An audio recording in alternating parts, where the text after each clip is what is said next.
Welcome to the Page 2 podcast, where we uncover the strategies, systems, and tactical decisions that move brands beyond Page 2 and into real visibility across search and answer engines. Everyone in SEO is talking about AI, declining clicks, and what happens when Google stops being the only front door to discovery. But Angela Skane is looking at a very different signal. TikTok shop creators who can explain a product, create desire, and drive action in under a minute. Angela is the SEO and content strategy manager at Newfold Digital, where she leads global content strategy for network solutions and a portfolio of brands that help small businesses build their presence online. That means she spends a lot of time thinking about domains, hosting, websites, and the kinds of decisions business owners know they need to make, but often do not fully understand yet. The real story here is not that SEO should all start making TikToks. It is that TikTok Shop has exposed something search teams sometimes forget. Attention is earned moment by moment. Angela talks about why every page needs a job, why every section of an article has to keep the reader moving, and why content that technically ranks can still fail if it does not speak to the actual person making the decision. We also get into how she thinks about psychology in content, why traditional personas are not enough anymore, and how environmental details like the pressure small business owners are already under change the way you should write. And we talk about AI, not as a replacement for writers. In fact, no AI-generated content is allowed on their blog, but as a research and synthesis layer that can help teams make better editorial decisions. The tension Angela is working through is one of a lot of SEO and content teams are facing right now. How do you create content that works for search, supports email, paid, social, PR, and video, and still feels like it was made for a human being? That is a much harder problem than writing another ultimate guide. I really enjoyed this conversation because it connects a lot of things we talk about on this show: audience research, content quality, attribution, and the way marketing teams have to stop operating in silos. The Page 2 podcast is brought to you by Moving Traffic Media, the digital marketing agency Joe and I founded, specializing in SEO, answer engine optimization, and performance media. Learn more at movingtrafficmedia.com. Okay, this is a fun one. Let's get into it.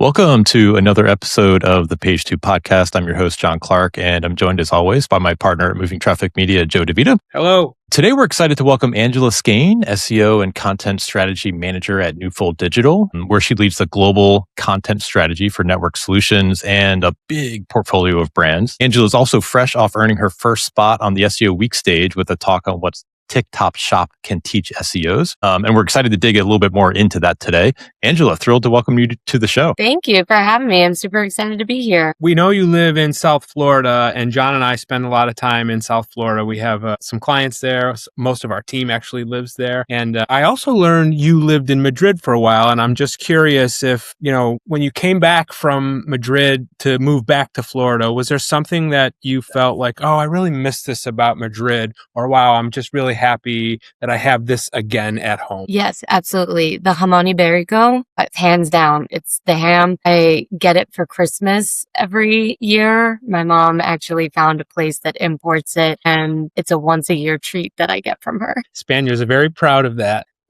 Yeah, it's good. Yeah. Rightfully so. Yeah. Love that.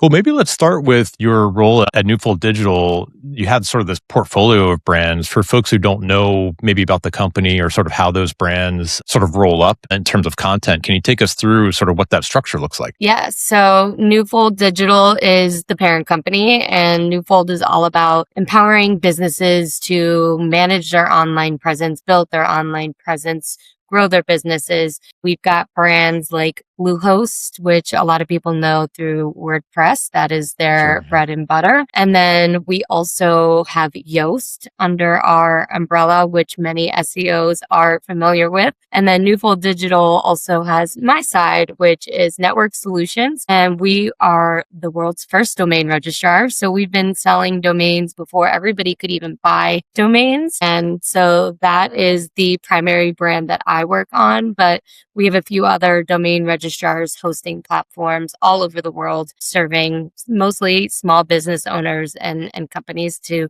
build and manage their online presence. Does register.com fall under Network Solutions, or is that a standalone? Yes. So register.com has actually been consolidated into Network Solutions as of last year. Other brands that formerly were formerly like doors into the company were register.com, web.com. We consolidated those customers to be under Network Solutions. And we also have domain.com, which great SEO value there. fun piece of company history for us. We bought the movingtrafficmedia.com domain from register.com in 2005 for $35. That's insane. That is insane. And well, thank you. It's also interesting, and we did not plan this, although I wish we should probably say we did. We actually had Alex Moss on the show last week from Yoast, and that's where we first learned. I didn't even know that it had been acquired. So that was sort of an interesting sort of series of events to have you on next. I wanted to talk a little bit about your background. So you have sort of this interesting mix of, journalism, data-led campaigns that you're working on at Fractal, which is, does amazing work around data journalism. How did you sort of end up from the journalist to sort of the SEO portion of where you sit today? Yeah, so I absolutely loved the work that I was doing at Fractal. I was fresh out of college, and it was honestly the coolest job I think I could have ever had straight out of school. And I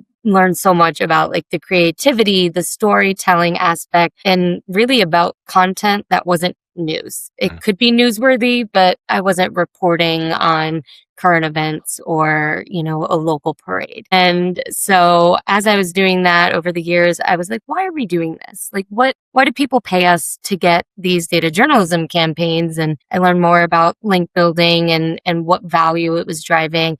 I would see the impact to, traffic and rankings that we would report on for our clients. And I was like, okay, this SEO thing sounds really cool. And I see that I'm only working on one piece of the puzzle. I want to get more experience on this big picture. I want to understand it all. And that's kind of what led me to another agency for enterprise SEO and getting that on-site content strategy work. I was exposed to a lot of things there that I didn't otherwise have the chance. And it was that traditional keyword optimization side of things. And that's just kind of how I fell into it. And I'm like, I like being able to bring all of this together because you need all of these pieces. And it's unique that I've actually been able to work on a few of the different parts of the puzzle myself. So I feel like I get it. Well, let's maybe take that and fast forward to like, how did you even identify TikTok as a potential directionary sort of source for how you would think about optimizing content? Personally, I've sort of avoided TikTok just because of the doom scrolling, but we've started to publish more clips of the pod and the engagement's been really interesting. So I'm super fascinated by this conversation in general. Yeah. So, I fell in love with TikTok back during COVID when everybody was doing silly little dances, and I'm backwards a little bit. Ever since I was a kid, I've wanted to be on camera. I've thought I would be a YouTube star. I would make lip sync videos on YouTube, and I never became YouTube famous. Here we are. I have a day job. And then I, was doing more. And then I learned about TikTok Shop. And I was like, I want to do this. I love a good side hustle. I'm all about side hustling. And I started doing TikTok Shop myself, where it was like I needed to study these creators who were making money, who are selling products. What is the formula that they're doing?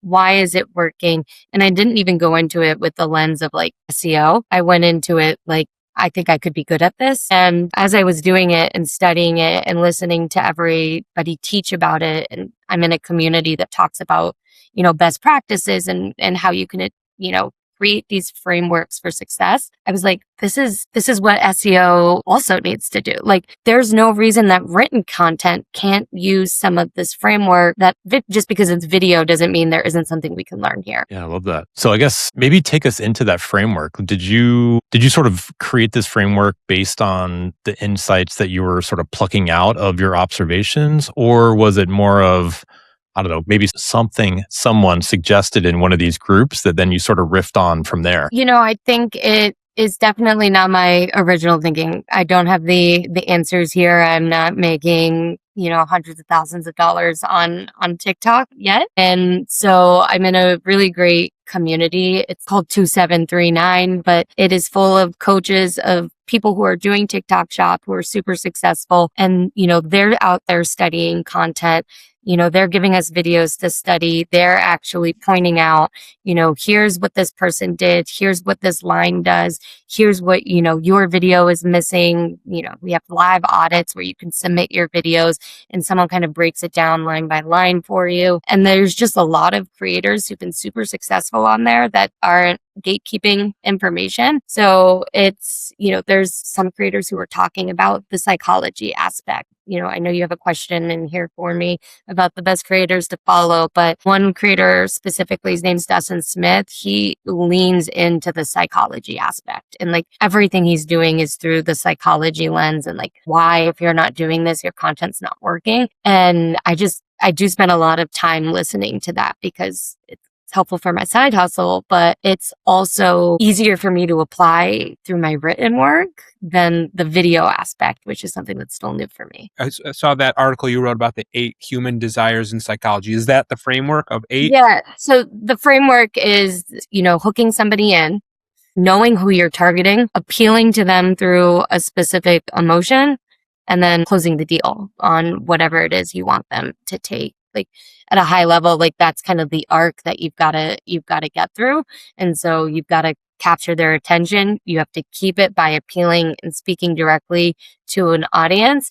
And then you've got to convince them to take an action.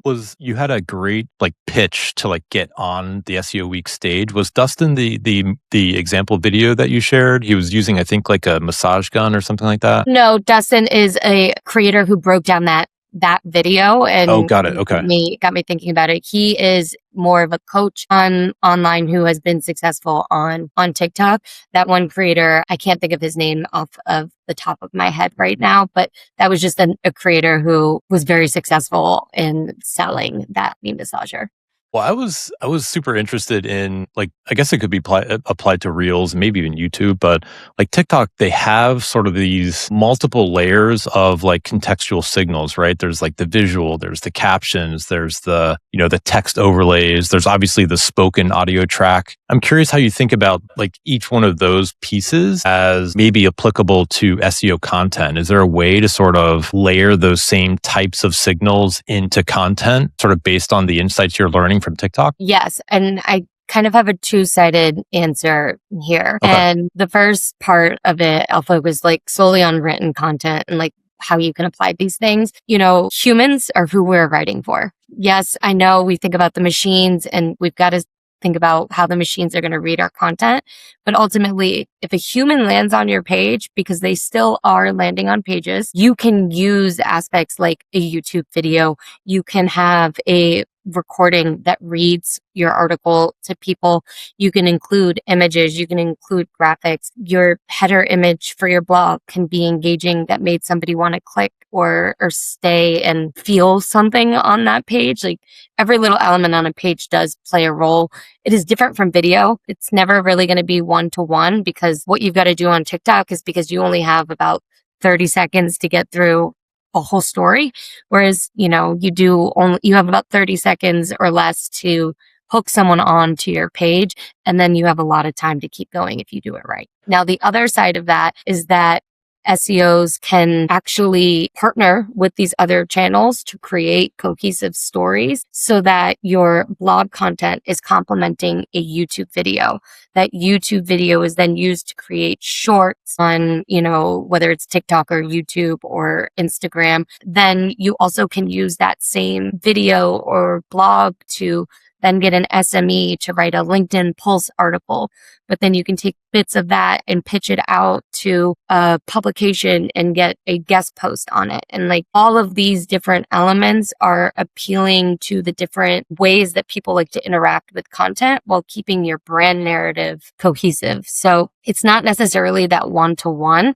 And I think there's different elements that you can use in your written content, but there's certain things like a text on screen that plays a very different role on a TikTok video or even YouTube than a written piece of content where you have a little more text to play with. I want to go back to the framework because I feel like there's so much in there. I have too many questions about it. So you talked about like the arc of moving through 4 phases, and the third phase is like the psychology part where you need to kind of choose what is my psychological hook, like fear, whatever it is. You wrote a pretty, I think it's a viral article at this point. It's been shared so many times, but like you can choose between like these 8 psychological, I don't know, aspects or whatever. For you in your work, it's you're mostly serving small business owners, small businesses, I think. For each of the different products that you sell, do you choose one and try to stick with it for a year? Is that like the content? No. Tell us about No. how you use the psychology for the different products. Yeah. And it's more about the journey and where you are in your journey, right? Like if you're trying to figure out a domain name and what is it? Why do I need one? If we're thinking about a local pizza shop owner, right? They know what a website is, but they're thinking, okay, I need a website. Not everybody realizes that you have to first buy your digital address and get that. And that these digital addresses can have a subpart, or you might have www or you might not. Like that's not something that people just know. You learn it. I think we're in a space where we get that stuff, but you have to think about that. And if you're talking about how not having a domain name and you're using fear of like not being, you're not going to be found, no one's going to be able to get an order and all these different things, for me, that's too soon. Like you want to be reassuring. You want to be a trusted partner. You want to show that authority and why they can learn from you. And then as they've learned a little bit more and they're at the point where it's like, okay, I need one of these. It's kind of like, then you can start layering the fear of like, you can't set up your Google business profile if you don't have a website, your email, right? You can't get custom orders from, catering if you don't have an email set up and people don't trust a Gmail for a business. That's when you can start layering those things in. But I don't pick one and go with it. It's about thinking about the moment and where the person's head is in those moments and how you can layer in aspects. Is it the right moment to do that? Or is it too pushy? Or is it going to turn someone off from continuing? Can we go a little deeper on this? We'll stick with domain registration for one. I think everyone who's listening to this podcast knows what that is. So talk us about the content plan for a year for domain registration. Like you're going to move through, maybe you produce 20 pieces of content. I don't know. Talk us through what that content plan looks like for a year and how you use different elements of psychology throughout the year. If you would. Yeah. So that's a big question. I think it's thinking about, first you got to know the kind of the trends, right? So there's different small business owners that you're going to be thinking about. And so I kind of create those paths within this space. So it's like the one path would be for the completely unaware, non-technical person. You've got to really put it in plain, simple language. Hey, you need a domain name. Hey, here's what it does. Here's why you need it. Here's kind of what you miss out on. Here's what you benefit from, and kind of building off of that. And that's more about building trust. And yes, there is some element of fear, but it's not extreme fear. It's like, ooh, I don't know if I want to have that happen to me. Not, my God, if I don't take this action today, this is going to be detrimental. If you're a beginner, it's kind of like, I need to have this fear where if I don't know more about this, my business could be at risk. And so that's kind of how I think about it. And then social proof is another aspect that I'm constantly trying to layer in. And that kind of happens for all the target audiences that we go after, all the phases of the journey. It's kind of like, hey, we manage this many domains, or hey, our Trustpilot score is 4.5, or hey, here's what people on Reddit say about us or have said about this. And it's really about building that trust and approval, because if you're coming to register your first domain name, you're learning about it. We're not the only ones out there that are doing that. So what is it about us that can make you feel like this is the right choice? And for me, that beginning part of the journey is, I feel like if I can educate you to get to a point where you can properly compare your options, like all consumers do, you'll remember who held your hand throughout the process. So that's kind of the psychology of parts that I'm thinking about. But I don't know if there's one constant piece throughout the year. Like I'm constantly looking like, what is this page intended to do? What is the action that I want this page to take? Is that action happening? And if it's not, I need to come back and I need to revisit this page and I need to optimize it for whatever action it is, whether it's getting to another article, clicking a sign up button, calling a phone number. We have great analytics as an enterprise company that I'm able to see, okay, where did people bounce off my page? Where did people stop reading? Okay, I need to go in and I need to figure out what happened at this point and where did we lose them? I've heard you talk about job theory in terms of content development. Like every page needs to have a job. Every paragraph within that page should have a job. So it sounds like maybe you spend more time thinking about how do I optimize the content I already have versus I need 20 more articles to explain these specific things. Okay. I absolutely do. I'm a firm believer that quality is better than quantity. I still stand by that rule. I mean, we've watched it happen over the last year with AI generated content. Plenty of great examples out there of people who started launching 100 articles a month, 200 articles a month, and they rode that high and they were so excited and they just came crashing down. Whereas I've been in watching people talk about clicks declining, rankings are dropping, and all these different things. And over the last year and a half, I've managed to move from an average ranking of page 3 to page 1 and grow my clicks. So I know what's happening. I'm not saying I'm naive to that, but I think that I've focused so much on what do I already have and how can I make this work? And then look at that and see where the little gaps, or big gaps are and start to fill those. But I've learned so much from optimizing and tweaking things that then I have a good roadmap to like, okay, now when I'm going to launch this new article, I kind of know how to get it to where the rest of my content already is because I've already gotten the rest of my content to be the best that it can be. I don't want to publish 100 articles that are going to sit on page, 8 on Google or aren't really appealing to anything that somebody needs just because I can. I want to make sure that everything truly serves a purpose and that I'm not leaving anybody with any extra questions when they're done with reading something.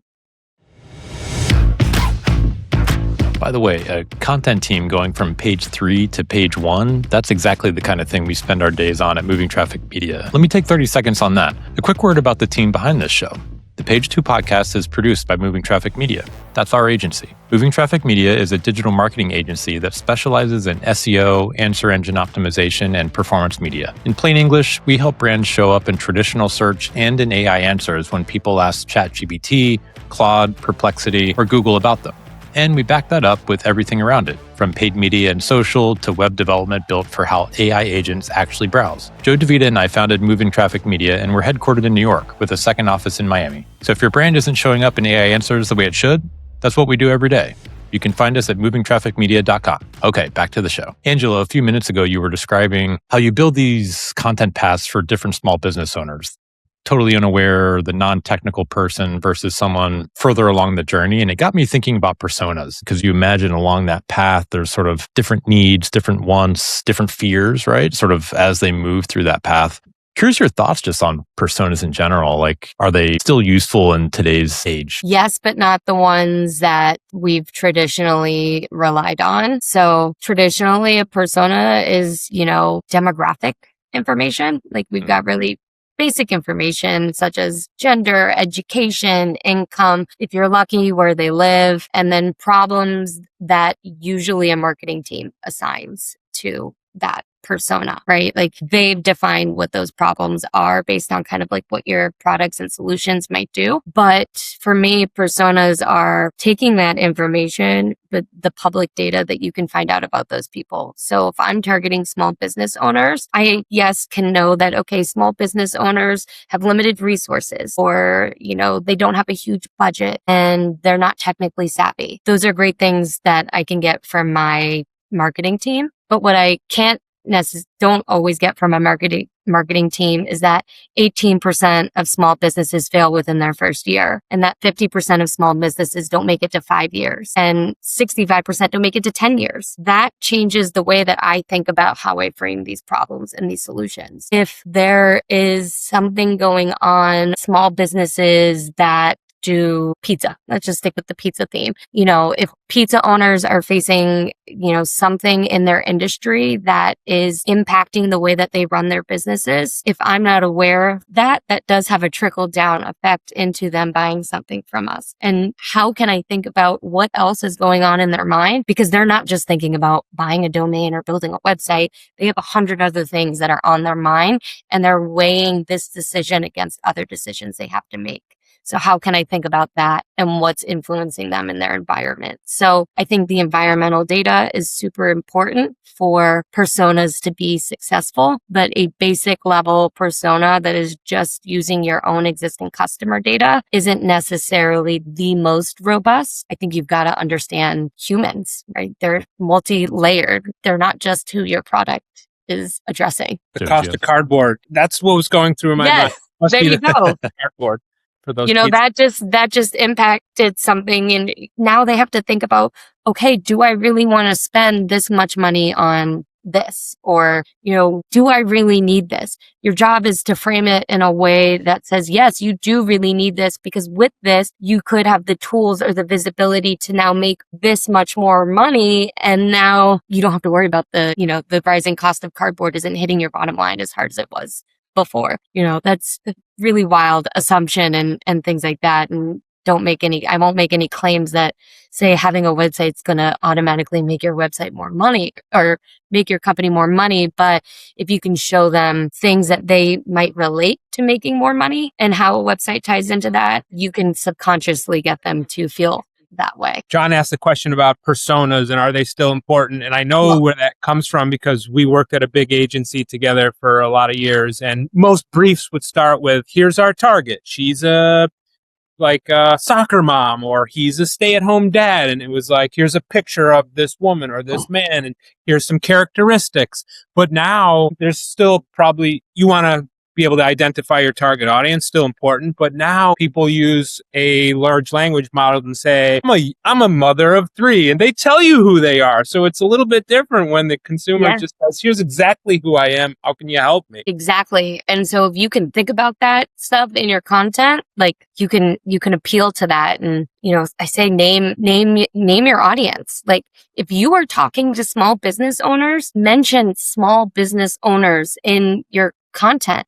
If you're targeting CMOs, say that explicitly in your content. Like if that's who you're targeting, that's who you're targeting. You shouldn't feel like saying small business owners, oh, well, then that narrows this down. And no, it actually, if it's too broad, that's where we're going to start losing out, and people need to start thinking about how they can get into a niche and create content specific for those niches. And you might be able to look at the same topic through a different lens for a different niche, but you've got to figure out who are you trying to talk to and just say it and do it. I'm going to try to tie this back to TikTok in a very loose way. So with TikTok, right, they're short clips. You get feedback almost immediately, and then you can make edits off of that. I'm curious, the SEO path to get that feedback is much slower. So I guess you've mentioned a couple of things that I could see play a role here. But when you look at a piece of content that maybe isn't performing as well as you would expect, when you go to diagnose it, what do you look for to identify whether it's the actual information, whether it's maybe that emotion, maybe it's the environmental data that's missing? Are those things obvious to you at this point? Is it, or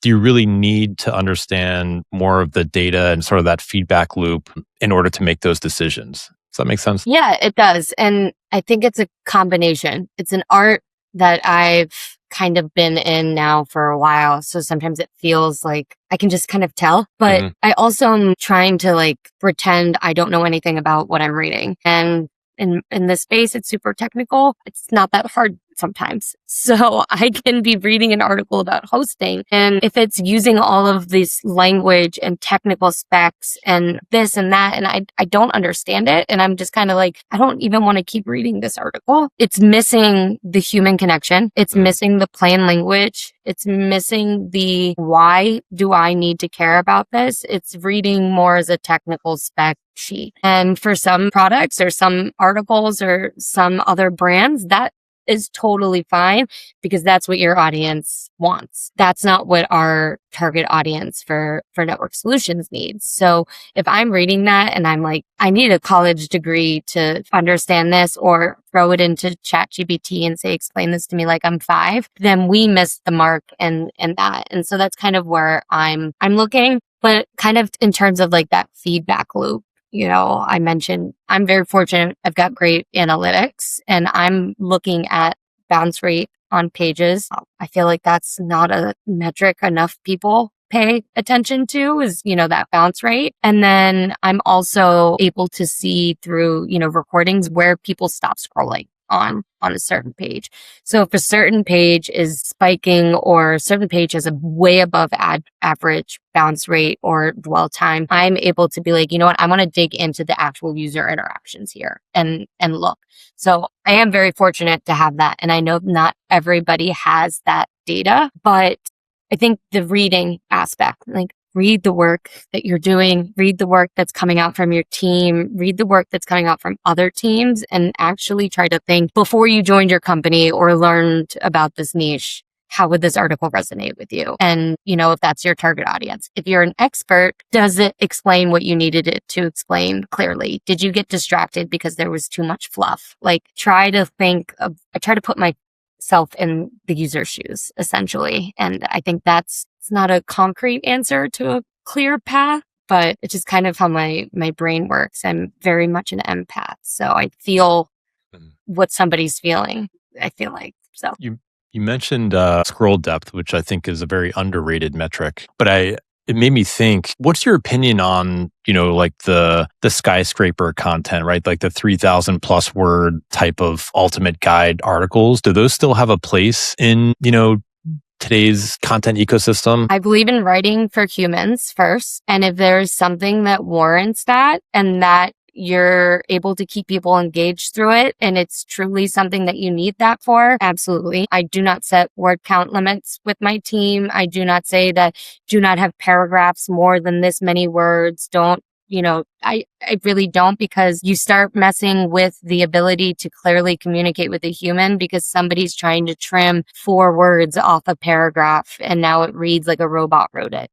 So my top converting article on my site is well over 3,000 words. And it is consistently the one that drives the most conversions across all channels. I'm not just saying organic conversions, but it is, what to do after you buy a domain name. And there's a lot of different steps that you've got to take. You've got to make sure you've got hosting. You've got to make sure that you claim your social profiles. You have to buy an SSL certificate. Like you need all it's a massive checklist and why you've got to go and take those actions. And it does its job for us month over month. So I don't believe that they're dead. I believe that you should still be writing for humans first and determine, are you leaving questions unanswered or did you go on a tangent? If you went on a tangent and you're losing people, then yeah, shorten it up, break it up into 2 articles. But if it's a complex topic that people need a checklist, I'm not doing a part 2 article just because I told my team we can't write more than 1,500 words, or putting out a subpart checklist that people still don't know what to do just because I said don't write more than this many words. It's a really old way of thinking. I know. You start like, we need 2,000 words on this topic. I want to follow up on John's question about some lesson we can draw from video. So I think with every medium, there's like this threshold where people get to. Maybe with video, it's like if they get through the first 5 seconds, they're probably going to finish the next 30. And like even reading a book, somebody gets to page 100, they're probably going to finish the book. When you write an article, long forms and 3,000 words, what are those metrics that you look at to decide, I need to change this. If it's bounce rate, time on whatever those metrics are, can you say like, what is the range of a bad bounce rate? What is the range of bad dwell time where you feel like you need to repair something? Yeah, I base it on the averages of things within my content scope. So it may not be the best, but I can at least figure out, is something just doing much worse than our existing scope of things? And if it's across the board, like if we've got a 60% bounce rate, like, okay, that's a pretty big problem. That means only 40% of the people who are landing here actually find this helpful. And they're probably just the odd ones out who are dedicated to just reading every page that they land on. They have more time than most of us. So I don't have a range of numbers. I wish I did. But I am looking for those like above average or below average elements. For me, again, I know it's not the best way, but I do also rely a lot on my instinct, and I can feel when my writers were done writing. Even though the article keeps going, I can tell when they were done writing, because you've got problem, solution, data point, illustration, quote, and like it's engaging, you're going, and then all of a sudden you get to the part and I'm like, they didn't do enough research. They didn't ask enough questions. They didn't understand this part of the article, or they were ready for dinner. Something happened here and they shipped it off, and we need to come back to this specific spot and look at all the stuff you did here. What do we do here? Because like the videos, yes, they have a few seconds to get you, but every few seconds, they're doing something to keep you hooked. So you've got the hook in the beginning of a video, and then they give you like a problem, solution, and then they'll show how the product gets there. But then they give you another problem, a solution, and another thing that it solves for you and who it might be related to. So it kind of keeps you like, but wait, there's more. But wait, there's more. So within your content, I'm reading for that as an editor, truly. And that's how I'm usually a good indicator of why people are leaving and bouncing off. And that's where you can start to see it too. You can see it happening in your analytics. So that it's not the best way. I know it's not the most data driven, and it's definitely something I got to keep a closer eye on, but I don't have the metric off the top of my head, but our bounce rate is pretty, I feel good about it compared to what I've seen in my past. Sometimes I think that, that feeling that you are able to, get based on your experience is, sometimes it's better than metrics. Like you've been doing it for so long, you just know that this is the right way to move forward. I want to talk a little bit about your writers. Like there's obviously this explosion of AI, content creation, all those sorts of things. I'm sure you're coming across it with, your writers as well. Can you talk to us a little bit about how you're integrating AI into that process? I guess how are you thinking about AI in terms of making sure the content is still human written and for human consumption? Yeah, so we do have a pretty strict no AI written content on public facing materials. If you want to use AI to write your emails internally, go for it. Like I polish things up with AI all the time, when I'm emailing our CMO or our CEO, right? But in terms of the blog, you cannot generate a full paragraph. You cannot generate a full page. You can't do that with AI. We did just actually start with AirOps, and we're actually using it mostly for the research and combining different data points. I have an excellent team of writers, many of which have never done SEO in their careers. And so our barrier and challenge and time consuming element is bouncing between GSC, Adobe, SEMrush, Ahrefs, AI overview presence, and then LLM tracking and throwing it in and seeing what like that whole synthesizing that information to make a decision takes the bulk of the time. It's not the writing. And so we're using it really AI as a tool to help gather all of that information and see it as one big picture and know what the data sources are and where those are coming from and see how it might translate to a recommendation. So if we see, okay, we're losing clicks on this keyword, but then also tie in that we've lost ranking in SEMrush, or we actually gained an AI overview. So might have lost clicks, but we gained an AI overview in SEMrush. Somebody without a ton of experience might turn that recommendation based off GSC is we need to go and re-edit that piece of our content. But actually the picture is, hey, that actual piece is achieving your AI overview goal. Don't touch that. Go in and look at this topic or coverage in this space.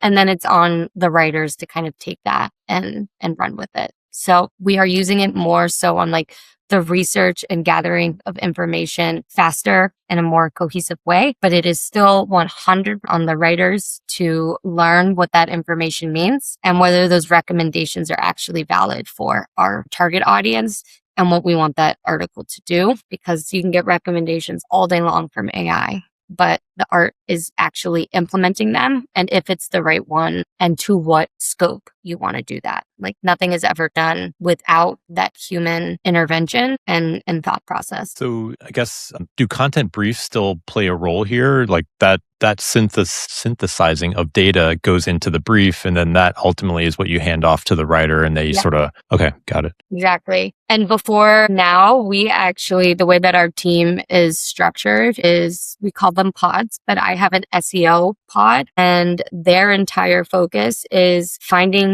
the content optimization opportunities, identifying the content gaps between us and the competitors. They're doing the SERP research. They're setting the primary and secondary keywords, topics, questions, and then they're looking at the patterns that exist on the SERPs, the roadmap Google shows us, right? What's ranking. They're saying, hey, all these pages have the H2 this. We don't even talk about that topic on this page. We need to go in and we need to fix that. And this is how it applies to our audience. So we have an entire section that is just doing that outlining, that research, the auditing of content, auditing of data. That is what they're spending their days doing. Is it your SEO pod who's putting all the analysis together for you, or is there like an analytics pod? Yeah, no, they're doing all of that specifically for the blog. So like their sole focus is the blog content and for multiple brands. So when you have to justify a big investment in time to maybe your CMO, have the metrics changed that you'll present to make your case? Like it used to be, I think I can get this many impressions or this many clicks. And historically that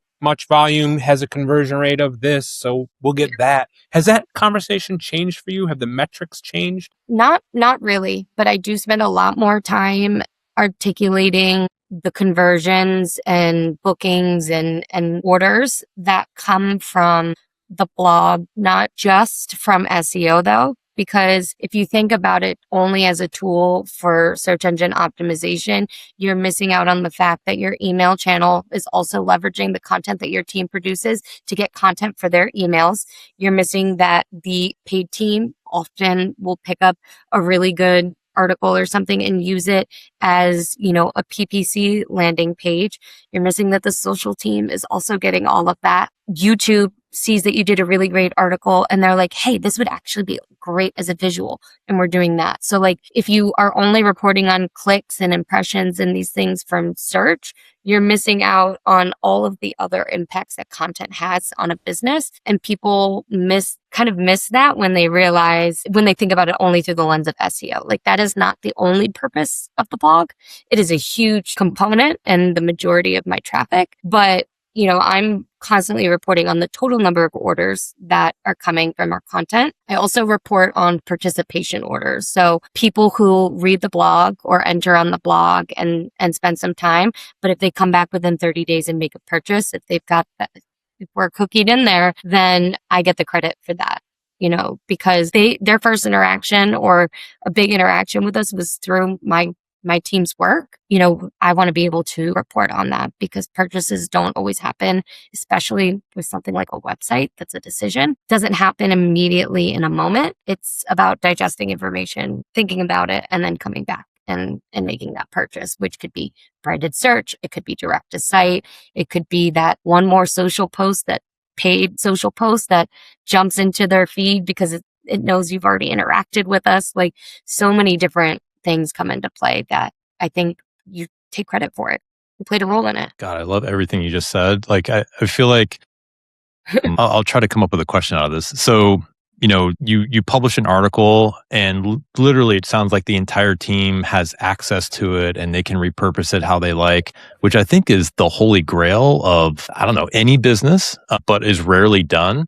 I feel like a lot of those teams, social is like their own team. SEO is their own team. They're coming up with their own stuff. Maybe they post an article that's written on the blog, but it's not repurposed, if that makes sense. It's just sort of posted with a snippet. How does that work? Like internally, like if you guys come up with a great piece of content and it's going to be good, or you're looking at the analytics and you're saying, wow, we're seeing a ton of leads off this. I'm going to share it with this team. Or is it like I don't know, maybe there's a Slack channel where you just post everything that you've recently published and people just grab it as they choose? Like, how does that ecosystem work? I imagine it has to be top down, right? Like there has to be some directive that is saying everybody needs to be working on all of this holistically. There aren't individual teams. I mean, there are, but they're not in terms of like the business goals or everyone's goals.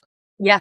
Take us through that, because I feel like it's such a rare thing to be done well. Yeah, absolutely. And I've been blown away at how well like Network Solutions truly does this, because this is my first in-house experience. So I'm spoiled. This is like, I know that this is not how teams function. And I've learned so much about that as I've talk to other people. But the way that our like org is set up is that our SVP of comms also has the reputation management. So the manager who oversees all of our Trustpilot reviews, how people are talking about us online, direct report, SEO and content strategy. Also, under that same manager, video and kind of storefront, also under that same manager. The team that writes emails falls under my team. We're doing the words, but not the strategy.